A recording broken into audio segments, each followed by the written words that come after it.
Foundation 45 is a 501c3 nonprofit that funds counseling services for mental health, addiction, and suicide survivors. In addition to providing services, it works to break the stigma surrounding these topics. Foundation 45 recognizes that musicians, artists, and creative types are often at a higher risk for issues with mental health and addiction. The organization's goal is to serve the Dallas-Fort Worth creative community by providing free, top-tier mental health and recovery services. You can learn more about Foundation 45 at foundation45.org. Foundation 45. Live fast, die old.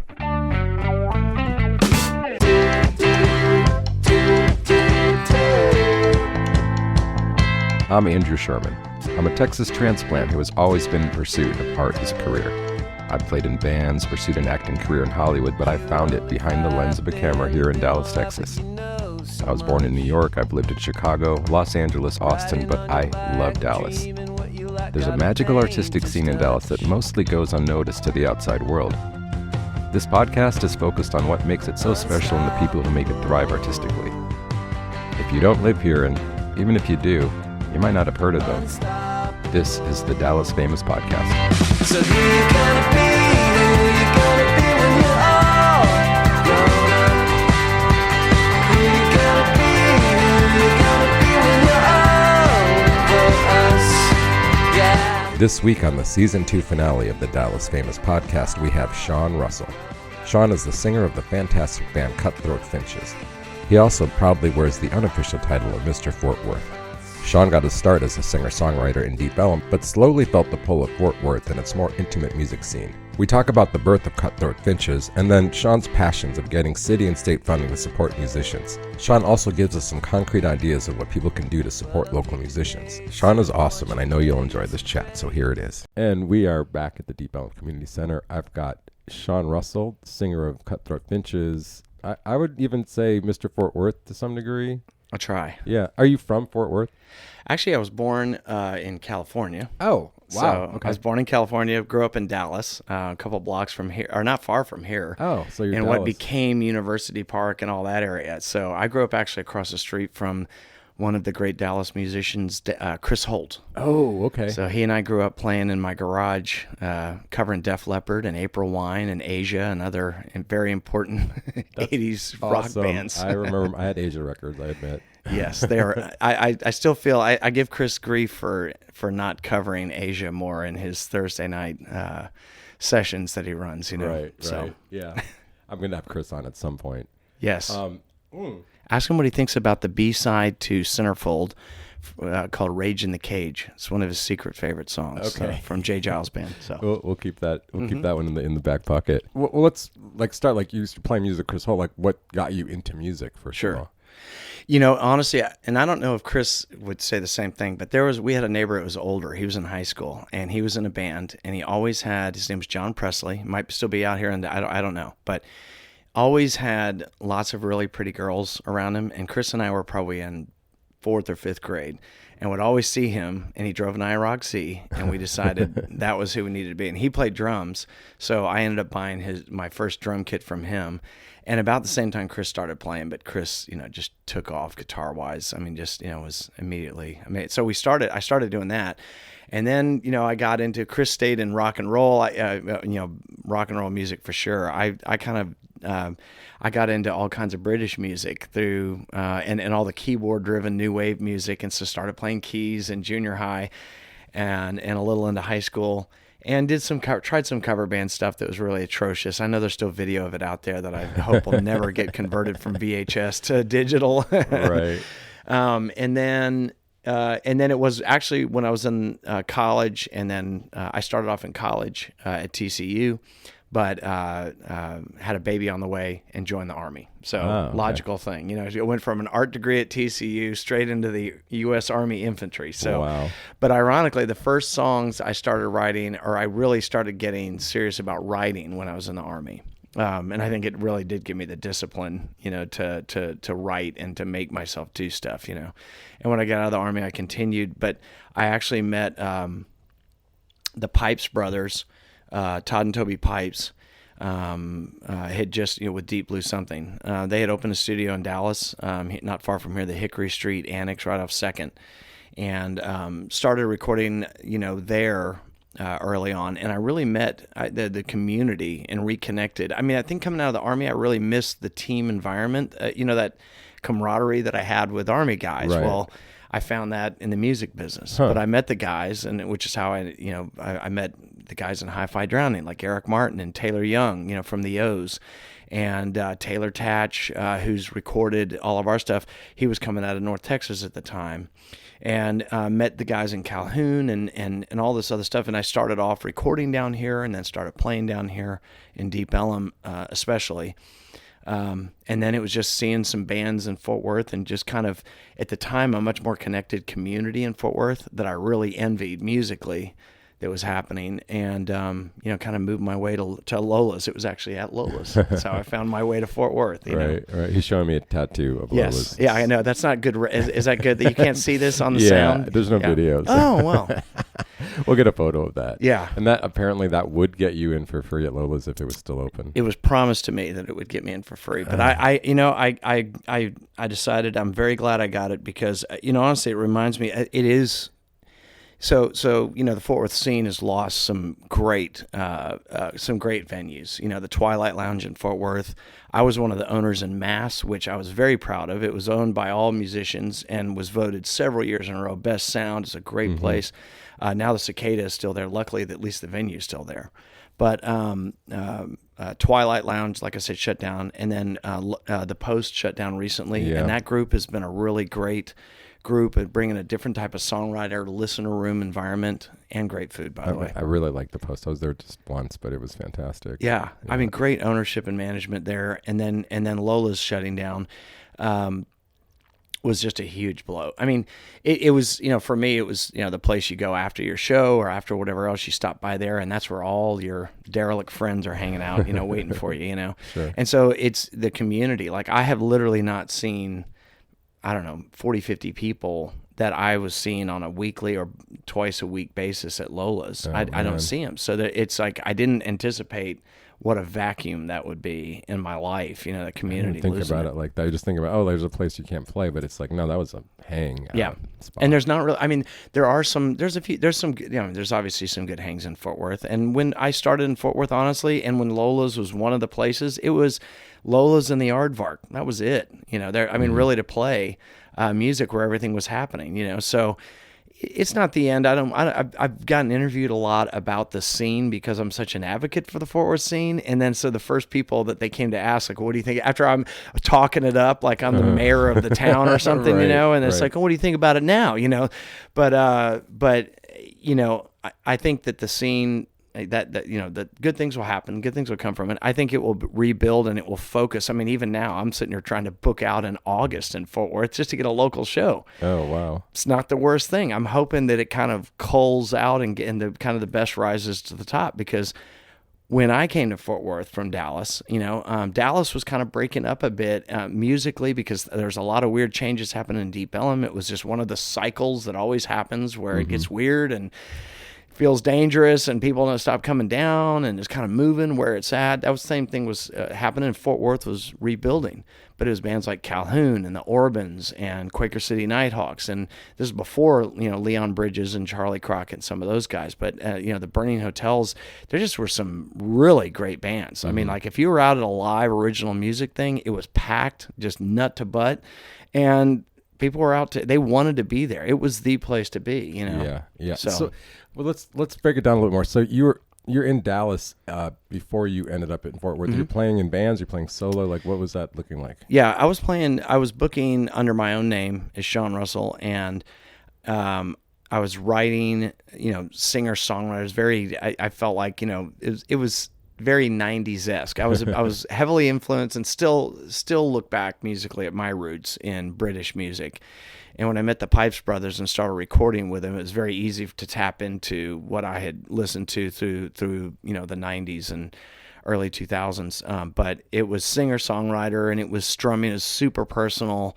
I had trouble, I think, in my writing but I was playing like the Liquid Lounge and the Curtain Club and of course the Gypsy Tea Room right down the street from here. And so those shows were, and then some in Lower Greenville and everything. But I was playing with Taylor Young on drums. I had just a great band, Taylor Tatch on guitar, and a guy named Nolan Thies was playing bass with me. He lives up in Brooklyn now and runs a studio up there. But it was just, I had some ringers, and every time we'd go to South by or anything like that, they'd get snatched up and put on tour with Polyphonic Spree, or with one of them got picked up on the Jessica Simpson and Ryan Cabrera tour, and so it was like just disappeared. It's like, I'm really glad we came here to South by. Thank you, South by Southwest. Yeah, I mean, I thought I was going to get signed. Instead, I just lost my band. Yeah, you go to like make your music dreams happen, but I guess your band's dreams came true. They did. Yeah. They did. I was like, you're going to go on tour opening for David Bowie with a Polyphonic Spree when I've got a gig at the Liquid Lounge getting $50, bro. Oh man. Whatever. Yeah, I lived in LA. I had a few friends that like they took off. I wasn't so much jealous as like, what did you do differently? Yeah. And so I heard you played with Eric Martin too in a band. I did. I played with Eric Martin. So I met Hi-Fi Drowning at the studio at the time, which if you haven't checked them out, again, still one of my absolute favorite bands to ever come out of Dallas. But started using Taylor in the studio at the time. So Taylor Young was recording me. And then a few years later, Eric Martin had a project. It was a concept album that he had recorded called The Hard Eyes Open. And it was kind of a bigger project and this thing that he wanted to do that was very personal. So I played bass and sang with him and helped a little bit on some of the writing with that project. But we played a few shows, really at the time. And then he kind of started moving into doing the Memory Shivers and get back to his rock and roll roots and making a lot of noise with several amps stacked on top of each other. Yeah. So you play like everything, it sounds like. I play everything not that great is really my skill. Okay. So songwriting, is that your main thing? Songwriting is my main thing. Okay. That band, Hard Eyes Open was kind of shoegazer music. And so playing bass is just this big open My Bloody Valentine vibe. And I was like, I could do that. Yeah. It's like jazz, not so much. Right.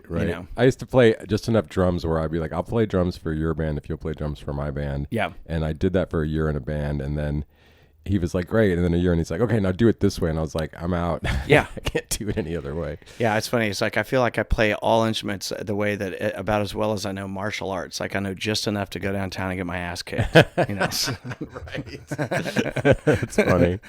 Okay, so then, I mean, like, so for me, like, I came from LA. I've been here a while now, but, it's always interesting how, like, the Dallas, Fort Worth, Denton scenes seem so segregated. Right. But you somehow, was it the beginning of the Fort Worth scene? Like, what made it so appealing? Like, because you're already in the city of Dallas, Yeah. Yeah, I think it was just the bands that I was seeing and the sound that just the sound of that music. It was more singer-songwriter actually sounding. It was a little more Americana vibe that I was listening to and that I kind of heard in it, as opposed to Dallas at the time had a lot of, much more, edgy bands and things like that, which I liked too. I mean, like as a consumer, I just wasn't writing that way. Right. And then I saw these bands and the way that they did have a camaraderie, and they were all, it was a bit incestuous where they're all in each other's bands and each other's business all the time, Sure. Telegraph Canyon was another big one that was just a huge, I wouldn't even say influence. It was just like I said, the way that they interacted with each other and had such a closeness with each other, and watched out for each other and got gigs with each other and everything. That collaborativeness, was, I envied it, and wanted to be a part of it. I wanted to earn my spot in that, So it just seemed a worthy endeavor to dive into. So I started booking out there a lot more. Do you think that's because, not to interrupt, but do you think that's because it's like got more of a small town feel? Mm-hmm. Like, 'cause, I mean, like, is Dallas is just so like everyone's trying to make it, as it were? Yeah. I think Dallas is segmented in a very different way than it is, just scale wise. I mean, Fort Worth is the largest city, fastest growing city in the country now, but still, we're like now. I think we're just over 1 million people. Right. It feels to me, and it felt at the time, the way Austin felt the first time I went down to see Sixth, when Sixth Street wasn't Dirty Sixth and it was actually Worthy Sixth, Yeah. And South Congress and some of that vibe, to where it felt like it was, you could tell you were a part of something that mattered to the people that were there, and that this was a community. It wasn't just a show, it was a community. I didn't get the sense necessarily in Deep Ellum at the time when I was playing down here that there was that community feel and that group of people who they were always out checking out, what was going on, hopping around, even though it was all right here, whereas Fort Worth is very scattered. There's not a centralized, that's a disadvantage we have actually. Right. So when people show up there, it's scattered all over. It's not just downtown or it never has been in just one place. In fact, all of them are miles enough apart to where you'd have to intentionally drive to one place or the other spot to hit those spots.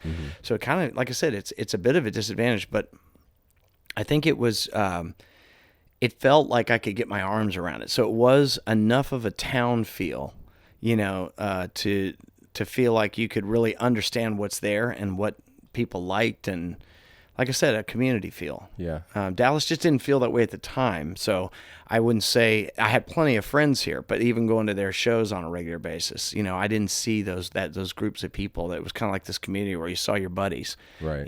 So That makes sense. And so then how did you just decide I'm going to Fort Worth? Did you move there? Or did you start playing there more? Well, I was in between. So I was in between at the time in the mid cities, and I had kids in school and stuff like that. And so I was in between at the time. And then I just, like I said, I think Deep Ellum went through a cycle of sorts that sort of changed the scene here, where it was going back and forth between Greenville and all that kind of stuff. Just moved out as I moved further west. It seems like since I was in Dallas, I kept moving further west until I end up right in the middle of now, really just to the west side of downtown is where I am. I think I also, when I met my wife, that was a big factor. She was on the other side of town. So Fort Worth was a middle ground for us to meet. So it worked out in both ways. Oh, okay. But we were meeting out there and we both were already connected to the music scene. Luke Wade was another big factor. Josh Weathers, those guys as singers, songwriters in the area that she was going out to see, and I was friends with them. So it was like we were meeting out at these places. But I'd feel like Magnolia Motor Lounge, Lola's, several others were just, like I said, at any given time, like if you go out there more than a couple times, you start getting to know, you can know the bartenders and you can know the people, and they're the same guys and they stay there. It's their bar. It's their place, Yeah. And I'm not necessarily saying again that they don't have that here. It's just that the places where live music is here, Dada used to feel that way, when we play down there. But it was the main one that, that was like that, always felt Right. like a hub, like a central hub for Dallas, for instance. It's cool. Yeah, because I've been here 8 years. I got here, I'm sure people that have listened have heard this, but the Chevy Music Showcase, do you remember that one? Oh, yeah. Yeah, so like we worked with Luke, and Yeah. we worked with, they worked with the O's before I joined. And, Yeah. it's funny because like I came from LA, so for me, like Deep Ellum was so alluring because it was all compact in one area. And Yeah. it's like LA is like times 10 worse than Fort Worth with that. You're right. But I always also felt like, man, if I was just a little like more laid back of a person, I would just move to Fort Worth because it always seemed like I felt very comfortable there. Like everybody Yeah. was always cool in Fort Yeah. Worth. Dallas Yeah. depended on where you were. Yeah, the thing that I don't think Fort Worth has per se. I mean, you definitely have plenty of money, just like you have here. But the mix and the crossover of it, there's a general feeling like the Fort Worth feels like the West. It does. It does. And it's not a place to be flashing your money or your fancy car around. No, and also I had a job where it was like I hadn't slept and I was going on a bus and it was in Fort Worth. This dude who like looked like a nice young.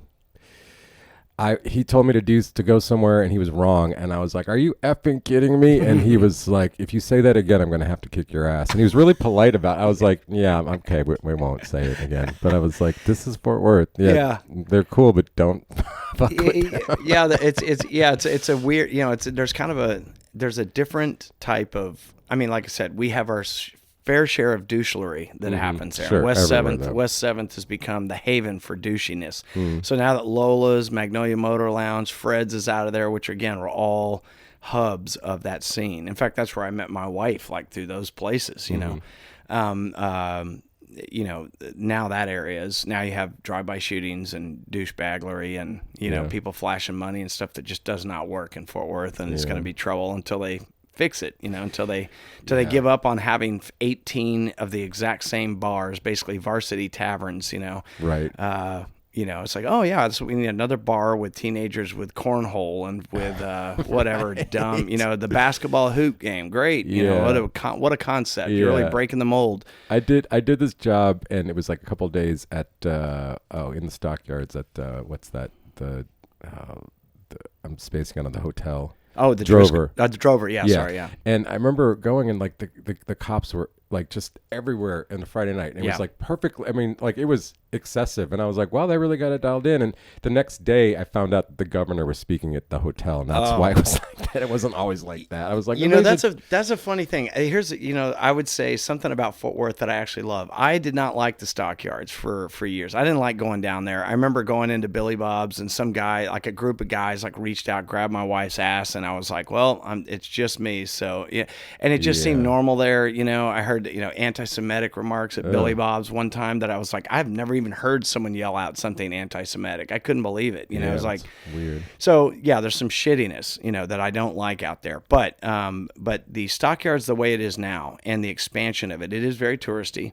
But it's I would just say that there's some great food, there's some great experience. The cops are out there in droves. They're trying to keep it, trying to tame, because they were letting it loose for a long time out there. That's what I tell people when they aren't from here. They're like, "Oh, we're in Dallas. Where are the Cowboys?" Like Fort Worth. Like they're right there. It is really there. And I tell people when they come in, especially Europeans, I'm like, "Look, we don't have really cool old buildings. We get these like kind of half burned down barns like the Alamo, but it's important to note that so and so got shot right there. Like it's like we have like shootings, not drive-by shootings. This is like where Billy the Kid shot so and so, and I'm explaining this is why all the cowboys and robbers, and then now with Yellowstone shooting in there and everything like that. They shot some of the Yellowstone episodes there.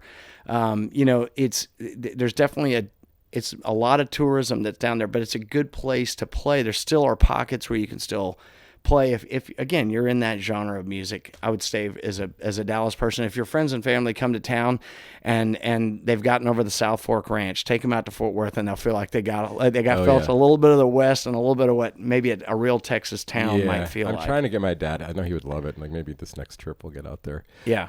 So let's get back to you though. So you met your wife. Now you're kind of like landed in Fort Worth. Yeah. So at what point did Cut Throat Finches start there? Yeah, it was around 2015, just after I met my wife. When I met my wife, I started writing some different songs. I mean, I was writing some really dark stuff when I got divorced, and then one of the first songs I wrote an EP called Rabbits, and it had some really dark songs on it that were about going through a breakup and trying to rid yourself of this past and trying to make a clean break and look forward and get out of this dark place. So the first couple songs were real dark. And then she was like, why don't you write some happy songs? And the first song I wrote was a song called Tangled. And it was funny because when I used to play this more often, it was funny. It's like my version of a happy songs. Again, I grew up listening to Smiths, so to me, relative to the Smiths and a lot of the, goth kind of music I would listen to, I guess, it seemed happy. But the opening lines were pain is often a beat we march to, pain is a wall we cannot climb, and but the song is all about like kind of like getting over this and then finding somebody and everything like that. But it starts in such a dark place. It's like, well, it's a good start, right? And then the songs got happier. But as I was writing it, it sounded like band music. It didn't sound like singer-songwriter music so much, even though it still had a personal tinge. I was trying to back a little out of it to make it more relatable and not so specific to me, And that was actually at the advice of Luke Wade, just because of something he said, about how he writes and then he backs off, a few degrees. So I started interjecting that. But then the sound, even once I started recording, there were certain songs, like our first album was called Reality. But I started recording it thinking it was just going to be more Sean Russell material. So it wasn't until I started recording like a song called Bedroom Stair specifically was, just kind of this like kind of Black Keys vibe song, kind of a blues, like a Texas boogie woogie, had that bluesy blues rock ZZ Top vibe bass line in it, to where you start thinking like, okay, this doesn't sound like singer-songwriter stuff anymore. And I wanted to write stuff that kind of drove more, and it was more rock roots and everything like that. And so then I just decided, okay, we're going to do this, I'm going to make this, I want to spin this off and make a band and just have a clean break. I mean, that Sean Russell as a writer is part of this broken relationship. I just wanted a whole clean everything, to start from. And so it made sense at the time with what I was writing. And then I started writing political songs too. And it's like, well, this isn't singer-songwriter, that stuff either. So it just spun off into that, Or at the time, the guys that I picked up, one of the guys named Rob Payne, who's our bass player, he was in a band called Cozy Hawks. So I was also spinning off with a band that I had played these long stretch shows as a singer-songwriter. Now Taylor Tatch was still playing guitar with us, and he lived up here at the time, but Taylor was, had his hand in all these different projects that he was recording, and then he was playing, and then he had Shadows of Jets, which is his own band. Right. But the other bands, they had the other guys in the band that I had, they really wanted to play more cover gigs and more frequency. And, but my niece, Drea, was moving up from Austin, and she played drums. And so I told her she had to be part of the band. There was no option. I couldn't get her a visa to live here, if she, from Austin, if she wasn't going to be in the band. So anyways, I coerced her into the band. And then, Taylor kept playing with us. And like I said, Rob from Cozy Hawks, which was a great musical fit for us out of Denton, joined us and kind of rounded out the band. And then Eric Webb, he was in a band with Brandon Lee called Jetta and the Ghost Tree, and he joined us on What did keys. he play in that? In keys? He played guitar and keys, so he'd switch back and forth. Yeah. But that's the kind of keys player I needed. I needed somebody because we were using a lot of it in the studio, and more organ and piano stuff. So he was a great fit for it. Right. Yeah, we had Jetta on our show on Chevy Music, and man, I was sick last week. I was supposed to cover that show, The Flicker Stick show. Yeah, Flicker Stick, and I just could not get there. I felt bad about that. They were a huge influence. Deep Blue Something and Flicker Stick. Flicker Stick was a huge influence for me because when I started, it was when that album, that Welcoming the Astronauts, they were also there recording with Hi-Fi Drowning, Flicker Stick at the same time, and Drowning Pool. They were all down there recording. So like I got to sit in the studio and hear the drums, the raw drum takes to a click, the entire Drowning Pool album, bodies hit the floor, and just listening to them in there, just cutting tracks, and it was like, so Pipes are working with them, then they're working with, Hi-Fi Drowning and Flicker Stick all at the same time, and all with no money and no budgets. Right. Wow. Yeah. So, but seeing Flicker Stick go through and watching them on the road, and that Bands on the Run show was so inspiring to me. But also just seeing them come from just playing those local shows, writing original music that was growing an appetite and growing an audience, and seeing that feeling of it, was just it was like a religious experience really for me, Yeah. And it the huge part of why I decided like I want to pursue this, like I want to drive towards that, Yeah, I mean, I was a musician years ago, and I was singer-songwriter out of necessity, and I remember like having this moment, like I need a band, like this isn't enough to get these ideas across, right? And that's cool because I didn't have a local band where I was like being influenced by. I was just like drawing from people that I didn't really know what they were going through. Yeah. So yeah, and so you guys have been kind of doing it not ever since, right? I know that the COVID, like everybody kind of like put things in a little bit of a different direction, but it did. We were putting out from 2015, basically an album a year, like we were cranking through it. And then, or 2016 was the first one. So it was like 16, 17 and 18. And it was like, but we finished the album, getting ready to release it. Pandemic hit like a lot of people. And, we had released it maybe 6 months before the pandemic hit. And it was just so disappointing because it was an album called In Event of Moon Disaster. So it was this concept album we did, which I love doing because it was like the songwriting is so much easier when you're not having to tap. You're just making up experiences or imagining experiences. Then you don't have to dig into the dark corners of your heart to dig out all the nuggets that people want to hear. But when this last album like really drudged us down. I mean, we had, to speak, I've talked to the band, like, how much do you want to share of this, of our experience? Because it is, when you hear the song, I don't want people to get the impression, these are actually probably a brighter, more melodic sounding songs. Our own personal dysfunction is woven into the songs. And it's there, but we didn't really see it all together because we couldn't record like we normally could. We were recording in pieces at different studios, Modern Electric with John Pedigo, at Nile City with Joel Rafe, and then we recorded with Todd Pipes actually at his studio in Colleyville, and then at Audio Styles with Taylor Tatch. So this was recorded in 4 different studios, all in parts. Wild. But it was like we had people that, we're dealing with our addiction problems, our mental disorder, mental issues, not all just pandemic related, but just a growing anxiety that everybody was, and it appeared in a vacuum to us, but then we realized like it's still there, like over the last year, it just doesn't go away just because the pandemic left, and even, again, some really personal family issues, to do with children that were awful, really awful. And, I don't know, it's like music for, I think a lot of, now looking back and realizing what was going on and us being there for each other when we didn't really have another community we were necessarily tapped into. It was really important, but it was also it's still really painful. I remember kind of like tattoos. It's like there's kind of a part of me, every time I hear a song, I remember what I was thinking when I wrote it. I just had to change distribution, for instance, of all my material. So I had to get all my stuff back. And I'm sitting here going through, loading these songs, popping lyrics in, and looking back on it is, some of them are not things I like to remember, Sure.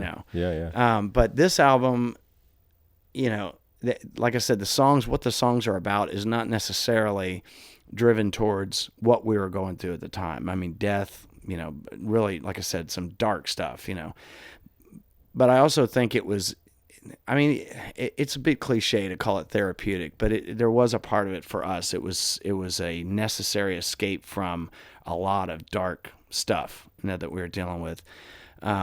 Job losses. Just everything, it's like there wasn't one good thing. There was not one area that was going good. Yeah. I don't think really for anybody necessarily at the time. No. And then some other areas, some other things that just, they will linger and they'll have an effect. But the song we're calling the album Unraveled, because it's like we realized as much as we weren't writing, we were trying to disassociate and back off. Honestly, more backing out of this stuff than we have with other, in terms of like the personal nature, but some of those parts that linger in there, especially my alcoholism, my own. I have a version of alcoholism, not a physical type addiction, but just it just changed over the pandemic, to where I wasn't drinking because I was happy or having fun anymore. Right. I was drinking alone, and I was drinking into my pool at 3 p.m, or whatever, Yeah. It's not the worst place to be. And it was funny. It's funny to look back at the time, but at the same point, again, the lingering effects of it, Oh yeah. And so, dealing with that, and again, I think a type of anxiety and a distrust that I developed for people that I didn't have before. I think I was, like I said, it's just hard to look back. You have to be far enough away from it to see it and to see something different and to see something different about yourself, because you don't realize, it's like anything else, when you're gaining weight or losing weight, you don't really see it because you're just in, but now looking back and then looking at these songs as we finally put them all together in an album and realizing what was underpinning all this and what these songs are about, it kind of was like well, damn, didn't really see it that way when we were recording That's it, wild. Yeah. So, like I said, it's not like we're not open books with our friends and people may not know, but I just collectively looking at all the things that we went through. Just one example was Drea is my niece, and she's her and her wife Casey are driving home with their first kid. First, we were together just before that, watching the election go down, and I ended up having COVID and got her sick, Casey, her wife, with COVID. So when they were going into early labor, they had COVID. Oh no.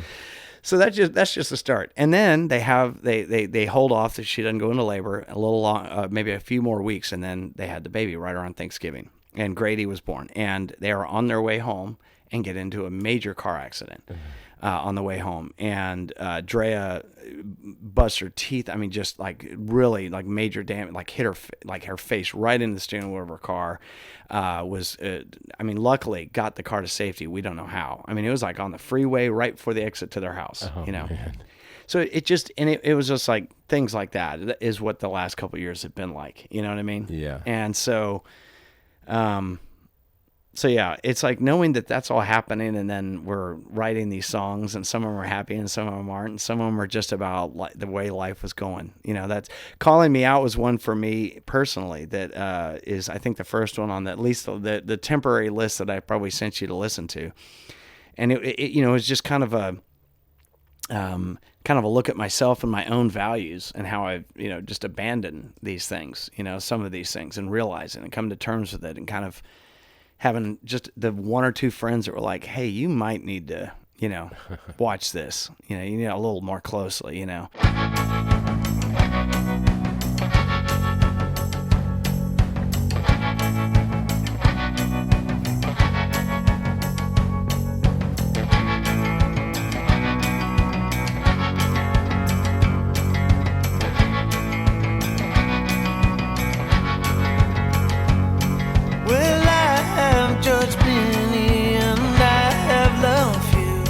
I abstain from all, still I'm nothing like you. And tonight,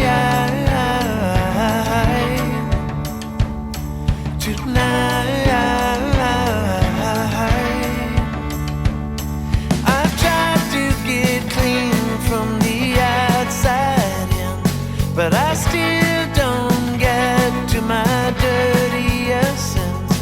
And tonight,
And then other songs are about being in love too, and trying to be different and not be so self-centered and narcissistic, and trying to reflect light back to the person you love, and just being a reflection of them rather than such a bright shining star in every room, Yeah. Interesting. So this album's out already? It comes out May the 17th officially, Okay. be on all the streaming services. Perfect. So we're having our release, like, trying to find one of my main goals this year musically has been to, I met with some of the guys in Brave Little Howl. Mm-hmm. They're a band that I really like. I think they're great writers. And we met at lunch and we were talking about, like, what do we think? Like, with all the stuff we saw happen in the music scene, like, what should we do kind of meeting? Like, what's your plan for this year?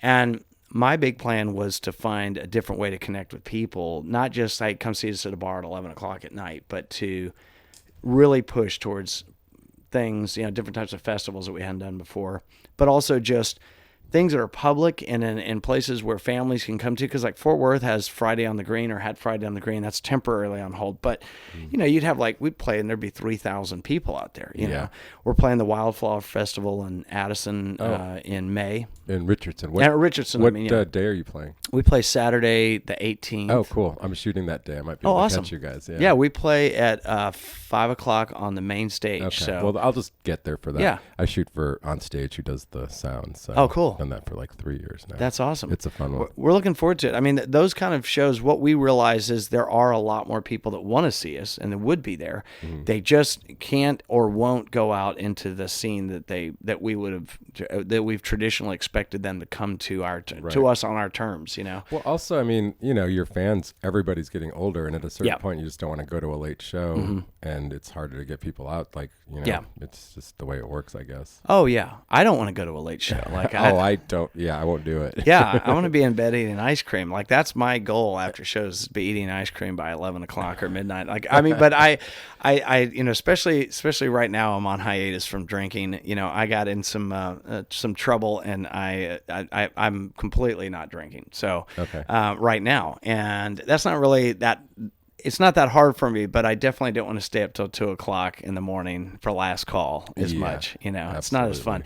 I do realize as I have these conversations with people too, I look over at my wife and I'm like, that was me, wasn't it? Just crazy, crazy conversations with friends that I was like, that was me. That's totally me. I guess so. For all the people out there that have ever been trapped in the smell of whiskey just pouring out of my breath as I tell you a very personal story, a very important story, or a joke that I think is hilarious. I want to just formally apologize for cornering you, and Okay, all right. So we'll have to advertise as such, so people that don't know about it can get their apology. Yes, exactly. So, like when you were talking to Brave Little Howl, was this the genesis of the other stuff? That part of the reason I brought you on is because you're really trying to make a difference to musicians in Fort Worth specifically, but also Texas musicians. Is that when that started? Yeah.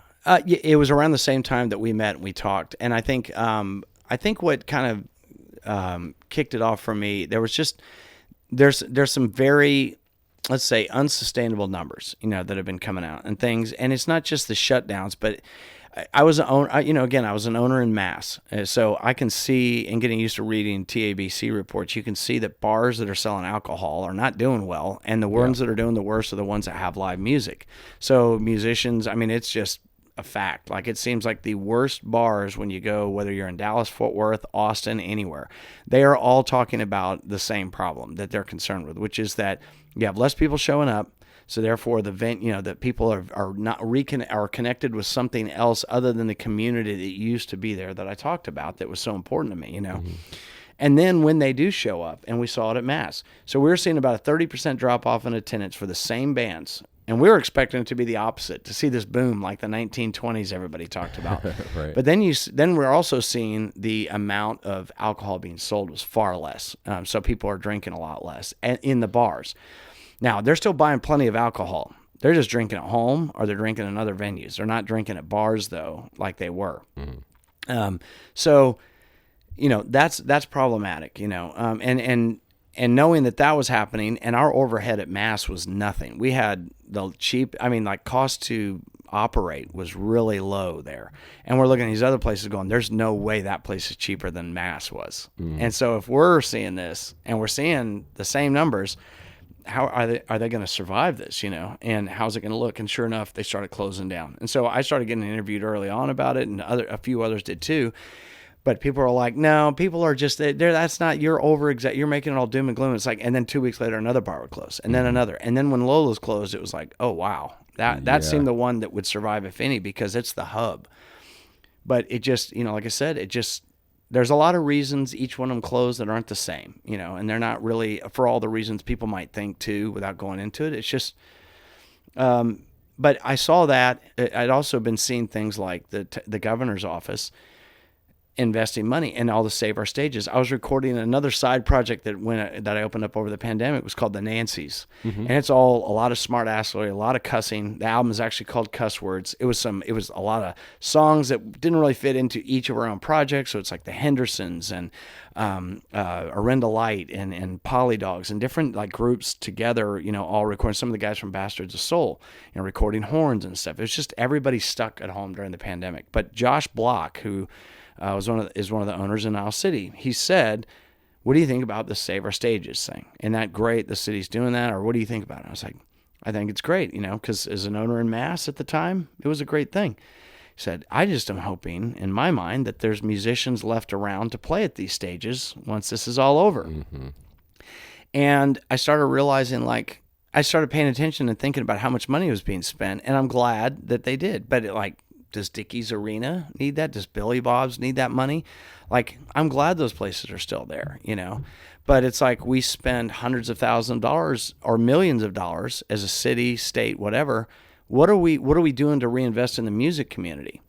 And then I see one of the toppers was our community. Like, you guys have this Deep Ellum Community Center. Well, Fort Worth has a community arts center. They're about to invest $11 million redeveloping that building. And I'm sitting there thinking, I didn't know we had $11 million for the arts. What? Well, it's not for the arts.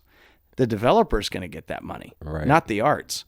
The artists aren't going to get any of that money, And my question was, well, we have a community arts center. Why do we not as musicians get thought of as the arts? Who's the arts? When Fort Worth does a great job. Here, Fort Worth's job is part of the Visitors Bureau.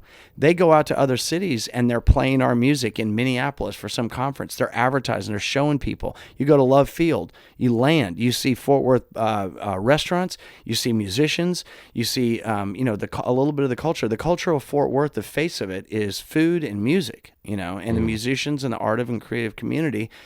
And it is a diverse population. It is not so conservative or so one thing or the other that people think it is. And they're doing a great job marketing it. But then at home, the development and the cultivation of our art is not happening. But if you're a painter or you're a ballerina or you're whatever else, any other visual arts, there are people in the city who are eager to help and be the philanthropic people.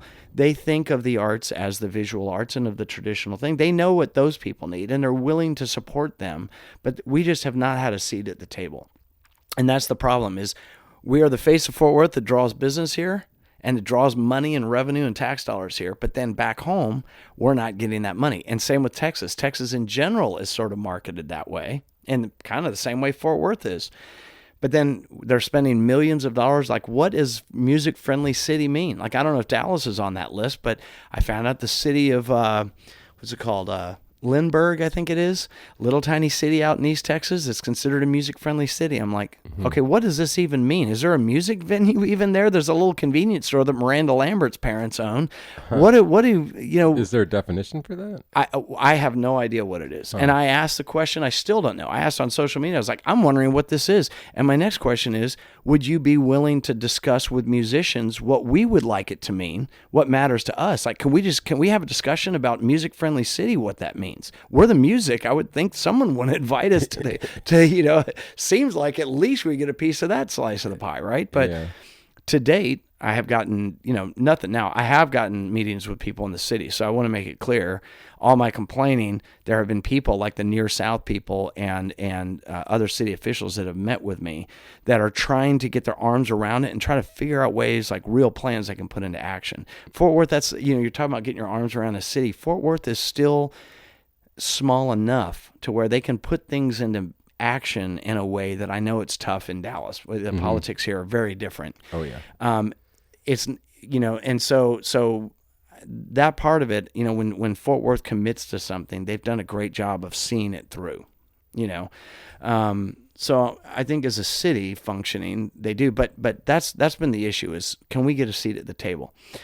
Fort Worth just passed through here Fort Worth, which again, here Fort Worth is a independent agency. It is not the city. Their job is to promote as a private contractor to promote the city. And yet Tom and the guys involved, Tom Martins and some of the guys involved in that project have brought healthcare to the table as an option for Fort Worth musicians. Wow. So that's an amazing accomplishment. That is amazing. They've also, they educate musicians and things like that and do a lot of things that help cultivate. But like I said, it's like the philanthropic community that's spending thousands or hundreds of thousands of dollars on artists in Fort Worth. We need those same things. We need studio space. We need a space like you guys have here for this community center. We need places to rehearse. We need places to record. We need grants that say, hey, we really like what you're doing. It represents, can we partner with you, both private and public money, to create and cultivate this talent, And I'd love for them to send us out on a Fort Worth review show, just like Sun Records used to do. Let's culminate that money together. Let's put together an album of a best of kind of thing, create a filter system that people say, hey, this is music worth hearing, Huh. So that's a fantastic idea. I have also, I remember hearing something that you had on Facebook, how Texas has money, and it's not so much the focus of the city, but if there's a state money that we could try to, what could, here's a better question maybe. What could a person listening to this do to help get this ball rolling? Sure. Yeah, I think I get asked that a lot from people too that are not musicians, because again, I think there's kind of musicians are terrible at organizing, but like one of the first things that Near South that we talked about was musicians need to be organized. The state has tried to put together a directory of musicians and everything like that to show the strength and what it represents, because when you're dealing with politicians and money, numbers are all that matter. They'll vote for anything as long as there's money behind it. Sure. It doesn't matter what it is, Yeah. So if we can get the numbers behind it, we could get strength. But to do that, we've got to organize. And I'm not necessarily I'm not afraid of a unionized sort of version. It's just, that's not what I mean by organize, in case people get a bunch of trepidation or get, here in Texas, especially boy, those are, here, people start getting sweaty butt, when they hear that word. But I do think, I think we need to, it is hard to get musicians together. We are like herding cats. I think of the arts, I think we're the most uncivilized possibly of the arts. And maybe that's why, or if you have us meet and it's at a bar, we're going to be drunk before we get to anything worthwhile. So maybe there's problems, but I do think what a person can do, there are little things. I think following a band, even if it's not something like, we are basically fighting algorithms to get support. I think everyone knows we're getting 1/10 of a penny per play through streaming services. At best, a third. So a million plays on Spotify is $3,000. Then taxes are taken out. Then you got to split it with the rest of your band or your label. So really, that $3,000 becomes $1,000 if you've got almost 100% of the rights to yourself. It's terrible. Yeah. Then you look at touring, and it's like touring. Our only value is our Spotify followers. When it comes to booking agent. And they will all say, oh, no, that's not, we're about the art. Bullshit. Yeah. We're 100% a number, and that's it. And our numbers are, how many Instagram followers do we have? How many Spotify listeners and monthly listeners do we have?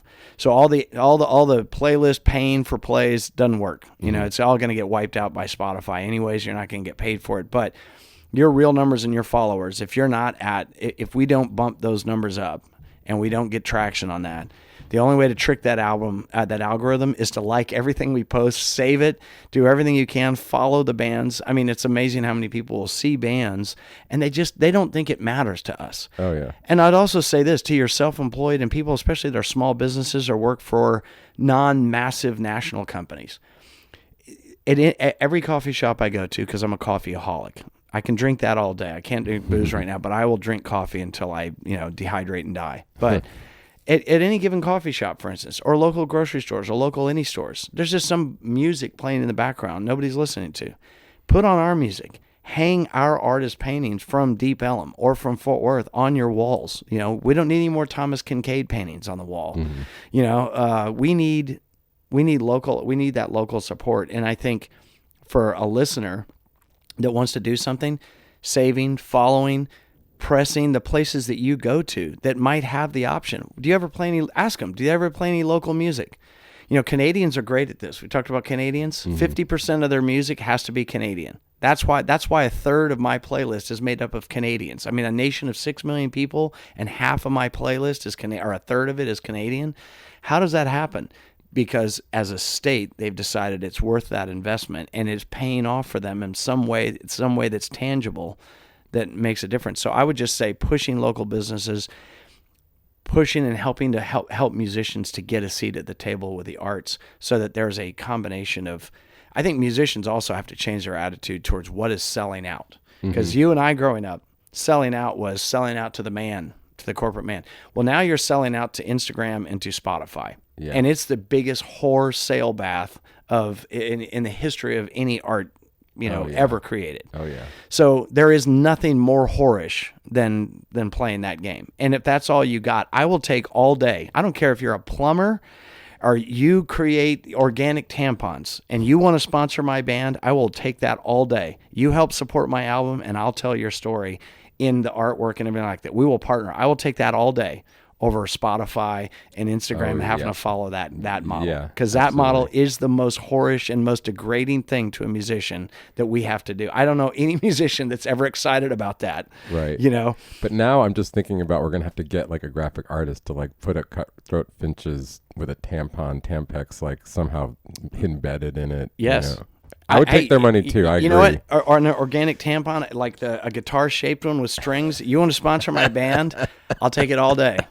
You think I'm joking, but I will. No, I will take. That's Texas independence at its best. Texas is great at stick it to the man. I think that's one of the good things about our state. We are very cantankerous. We're not nice like Canadians, granted, but that's why I think like if we would shift as musicians our attitude towards what selling out is and realize we are selling out and we're chasing a model that existed when we were kids. It doesn't even exist. There would be no Beatles. There'd be no Bob Dylan. There'd be no any of those guys. Yeah, or even records, like full-length records. Right. There would be none of that. If they had to deal with social media for their coming up, they wouldn't exist. They wouldn't do it because they can't. I mean, musicians are having trouble now where they're spending so much time dealing with social media. They're on label deals that to grow their base and things like that, because their only value is as a marketing tool for other products down the line for the label.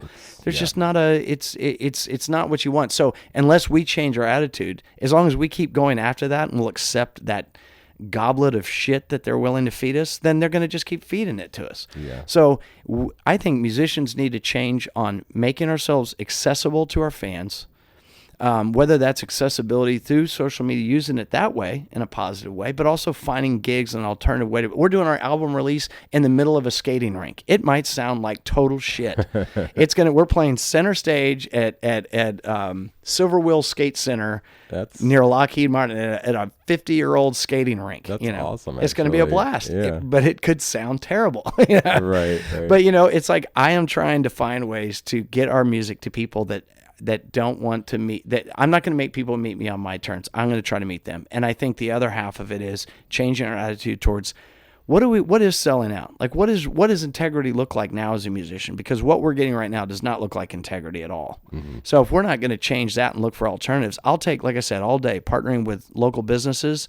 I don't care if you're a lawyer, you're a plumber, you've got your own business here and you want to partner with us, you want to use our music, and we do some special social media stuff where you can record us playing in your warehouse to your special customers, like a So Far Sounds type show. I'll do it all day. You want to use our songs and commercials, and we create instrumental tracks for you to use, and use that instead of using some generic crap that sounds kind of like the Beatles or kind of like the Stones. I don't think the Rolling Stones need another endorsement, I don't think nobody needs to hear Satisfaction again. Yeah, and you're not selling an extra whatever hour at my law firm because you heard Beatles music. No. It's ridiculous. Yeah. Yeah, no, that's true. This is a really good point that I think a lot of people should pay attention to. You can help musicians by getting local businesses to play their music, period. Like that's one simple, easy thing. Like if you have a place you frequent, just go in there with your local CDs or make them, burn them. I don't know, put it on a SD card. I don't know how you. Well, that's what I'm trying to do. You asked about the state and money. Well, the state has this music friendly city thing, and it has all to do with venues and benefiting venues and things. But on the flip side, Here's what could help. I want a business to have a standard for what does it mean to be a music-friendly business? Or I support the arts. Some sign that everybody recognizes. Because if they don't have it, that means they're playing some generic crap from God knows where. Their food is probably not locally sourced. Their coffee beans are probably, if that matters to you and those values really matter. And music, everybody says music is so important. Here's reality though. 90% of music being consumed and listened to is more than 18 months old, and a vast majority of it is much older than that. But the standard that the industry looks at is 18 months, because everything over 18 months is catalog music. So of new music, when you're looking at charts, it's based on what's in the last, well, only 10% of it is new music from the last 18 months. So if music really matters to you, and if you're, some of these big name people that have launched out of Dallas, or you're people in the industry that are on the top end of it, it's like, it is an unsustainable model, for anybody coming up. And if they were having to come up in it now, it would be unsustainable. So, Right. so yeah, I think we need to change. We need to change our attitude as musicians on who do we want to partner with? Like, how do we want to present, and what are the vehicles? What are opportunities? And I think businesses and individuals don't realize how important them following, listening, streaming, adding us to playlists. For instance, like I need to be on playlists where people are listening to Blur and the Stone Roses and then listen to Secret Machines and Tripping Daisy. Like I need you to make those playlists and add us to them. Just a few local bands. That would trigger the algorithm and change it. And when you hear a local band you like, share it on social media. Follow us on social media. Save our posts, even if you never even look at it. It tricks the algorithm and makes Instagram believe that there's some fire starting that they got to be a part of. So they're going to turn the fuel on, know? Right. Yeah. No, I figured out the secret. I got engaged. Suddenly I got like 500 likes on a post and my algorithm jumped. If you can just do that once a month. I know, like really. It would crush. Sean, this has been like more than I was hoping for. This has been fantastic. I'm going to call it because I want to leave room for your song to fit in. But thanks so much for coming all the way to Dallas and talking to those really important stuff. We're going to keep an eye out for Cut Throat Finches. And thanks again for coming down. Absolutely. Thanks for having me. I'd like to thank Sean Russell for talking to me. The Cut Throat Finches album comes out May 17th. Thank you again to the Deep Ellum Community Center for letting us record there. Theme song, Unstoppable by Salim Nirala. Thank you for listening. Please like, subscribe, follow, all the good stuff, and share it with your friends. We'll see you next time.